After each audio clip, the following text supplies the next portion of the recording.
వైసీపీలో కుర్చీలాట అప్పుడే ఆరంభమైపోయింది. ఎన్నికలకు ఇంకా 3.5 ఏళ్ల సమయం ఉన్నా సీట్ల గోల మొదలైపోయింది. నియోజకవర్గ ఇన్ఛార్జీల మార్పు పేరుతో పార్టీ అధ్యక్షుడు జగన్ గత ఎన్నికల్లో మాదిరిగా నేతల్ని ఫుట్బాల్ ఆడుతున్నారా? చెప్పింది చేయాల్సిందేనని హుకుం జారీ చేస్తున్నారా? లేకపోతే పరిణామాలు సీరియస్గా ఉంటాయని వార్నింగ్ ఇస్తున్నారా? అధ్యక్షుడి వ్యవహారం నచ్చక కొందరు నేతలు సైలెంట్ అయ్యారా? Let's watch the story. తాను పట్టిన కుందేటికి మూడే కాళ్లు అన్నట్టుగా ఉంటుంది వైసీపీ అధ్యక్షుడు జగన్ వ్యవహారం. పార్టీలో అంతర్గత ప్రజాస్వామ్యం కంటే నియంతృత్వ పోకడలే ఎక్కువ. ఎవరైనా జగన్ చెప్పింది వినాల్సిందే కానీ ఎదుటివారి అభిప్రాయాలకు విలువ ఇవ్వరన్న వాదనలున్నాయి. పార్టీ నేతలు నియోజకవర్గాల ఇన్ఛార్జీలతో నిర్వహిస్తున్న సమావేశాల్లో ఇవే పోకడలు కనిపిస్తున్నాయని వైసీపీ వర్గాల్లో వినిపిస్తోంది.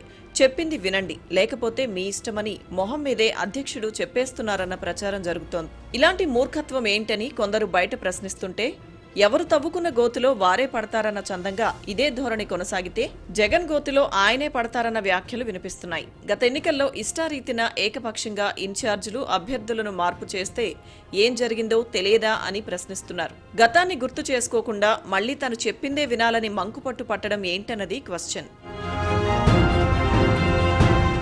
సార్వత్రిక ఎన్నికలకు మరో 3.5 సంవత్సరాల సమయం ఉంది. గత ఎలక్షన్స్ లో ఘోర పరాజయంతో 11 స్థానాలకే పరిమితమై ప్రతిపక్ష హోదా దక్కించుకోలేకపోయిన వైసీపీ ఇప్పుడు 2029 ఎలక్షన్స్ పై ఫోకస్ పెట్టింది. వచ్చే ఎన్నికల్లో సీట్ల కోసం పార్టీలో అప్పుడే తన్నులాట మొదలైంది. ఈ గోలను ప్రారంభించింది ఎవరో కాదు, సాక్షాత్తు పార్టీ అధ్యక్షుడు వైఎస్ జగన్మోహన్ రెడ్డి. కూటమి అధికారంలోకి రావడంతో పాటు దూకుడు ఎక్కువగా ఉండడంతో వైసీపీ ప్రభుత్వ హయాంలో పెత్తనం చెలాయించిన కొందరు నేతలు సైలెంట్ అయిపోయారు. మరికొందరు పార్టీ పిలుపు ఇచ్చిన కార్యక్రమాల్లో పాల్గొనడం లేదు. నియోజకవర్గాల్లో లేకుండా హైదరాబాద్, బెంగళూరుకు మకాం మార్చారు. దీంతో అలాంటి నేతలను గుర్తించి వైసీపీ అధినేత జగన్ ఇటీవల పిలిపించి మరీ వార్నింగ్లు ఇస్తున్నారు. వచ్చే ఎన్నికల్లో పోటీ చేయాలంటే పనితీరు మెరుగుపరుచుకొని నిరూపించుకోవాలని, లేకపోతే మార్చేస్తానని వార్నింగ్ ఇస్తున్నారు. ఇప్పటి వరకు నియోజకవర్గాల్లో లేకుండా వెళ్లిపోవడం ఏంటని నిలదీస్తున్నారు. మరికొందరిని అయితే మరో 3 నెలల్లో మీరు నిరూపించుకోకపోతే వేరే వారిని చూసుకుంటానని మొహం మీదే చెప్పేస్తున్నారు. దీంతో వైసీపీ నేతలు ఇటీవల నియోజకవర్గాల్లో నిర్వహించిన ప్రభుత్వ, ప్రైవేటు భాగస్వామ్యంలో మెడికల్ కళాశాలల ర్యాలీలకు జనాన్ని తరలించి మరీ బలప్రదర్శన చేశారు. ఆ తర్వాత కొన్ని నియోజకవర్గాలకు ఇన్ఛార్జీలను నియమించే ప్రక్రియకు శ్రీకారం చుట్టారు. దీనిలో భాగంగానే కొందరు నేతలను పిలిపించి మీరు ఇక ఆ నియోజకవర్గంలో గెలవరు, అందుకే వేరే స్థానానికి నియమిస్తున్నానంటూ మొహం మీదే చెప్పేస్తున్నారు. విజయవాడ ఈస్ట్లో దేవినేని అవినాష్ గత ఎన్నికల్లో ఓడిపోయారు. ప్రస్తుతం ఎన్టీఆర్ జిల్లా వైసీపీ అధ్యక్షుడిగా ఉన్నారు. వచ్చే ఎన్నికల్లో పెనమలూరు నియోజకవర్గం నుంచి పోటీ చేస్తానని ఈ నేత తమ పార్టీ అధ్యక్షుడి ముందు ప్రతిపాదించారు. కానీ జగన్ వైపు నుంచి ఎలాంటి స్పందన రాలేదని పార్టీ వర్గాల్లో వినిపిస్తోంది. ఇక అవినాష్ ను విజయవాడ పార్లమెంట్ నియోజకవర్గం నుంచి పోటీ చేయాలని జగన్ నుంచి ప్రతిపాదన వచ్చిందన్న ప్రచారం జరుగుతోంది. అలాగే గత ఎన్నికల్లో మల్లాది విష్ణుకు విజయవాడ సెంట్రల్ నియోజకవర్గం టికెట్ ఇవ్వలేదు. వెల్లంపల్లి శ్రీనివాసరావును వెస్ట్ నుంచి తీసుకొచ్చి సెంట్రల్ నుంచి పోటీ చేయించారు. ఈసారి వీరిద్దరి భవిష్యత్ ఏంటనేది ఎవరికీ అంతుపట్టడం లేదు.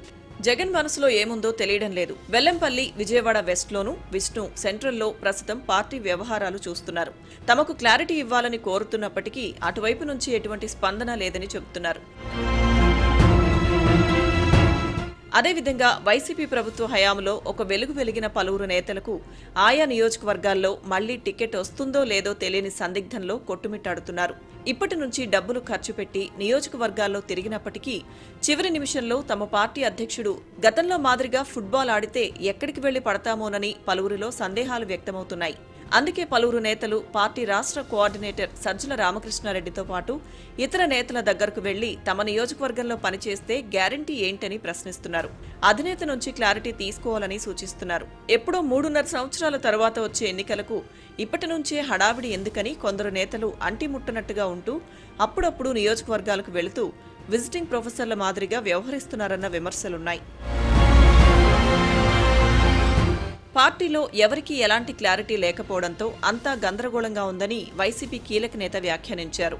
అందుకే పార్టీ కార్యక్రమాలకు పెద్దగా స్పందించడం లేదని పార్టీలోనే చర్చ జరుగుతోంది. ఇటీవల మెడికల్ కళాశాలలపై నిర్వహించిన ర్యాలీలను జిల్లా కేంద్రంలో ఉండే నేతలే ఆర్గనైజ్ చేశారని పార్టీ కేంద్ర కార్యాలయానికి సమాచారం అందింది. 1 కోటి సంతకాల కార్యక్రమం కొన్ని నియోజకవర్గాల్లో అసలు చేపట్టలేదని పార్టీ సెంట్రల్ ఆఫీస్కు నివేదికలొచ్చాయి. వచ్చే వారం ఈ నియోజకవర్గాల బాధ్యులను పిలిపించాలని జగన్ సూచించినట్లు తెలిసింది. అయితే నేతలకు నియోజకవర్గాల ఇన్ఛార్జీలపై క్లారిటీ ఇస్తే బాగుంటుందని తాడేపల్లి ప్యాలెస్ వర్గాలు భావిస్తున్నాయి. అయితే ఈ అంశాన్ని జగన్కు ఎవరు చెప్పాలని మరికొందరు ప్రశ్నిస్తున్నారు. జగన్ ముక్కోపి, ఏది చెప్పినా వినిపించుకోరు, సానుకూలంగా ఆలోచించరు, ప్రతి అంశాన్ని వ్యతిరేకంగా చూస్తారు.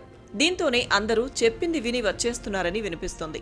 ఇటువంటి గందరగోళ పరిస్థితుల్లో పార్టీ పటిష్టత, సంస్థాగత నిర్మాణంపై కేంద్ర కార్యాలయం నుంచి వస్తున్న ఆదేశాలను సైతం ఎవరూ పట్టించుకోవడం లేదు. చివరికి ఎవరికి వారే యమునా తీరే అన్న చందంగా మారిందని వైసీపీ కీలక నేత వ్యాఖ్యానించారు.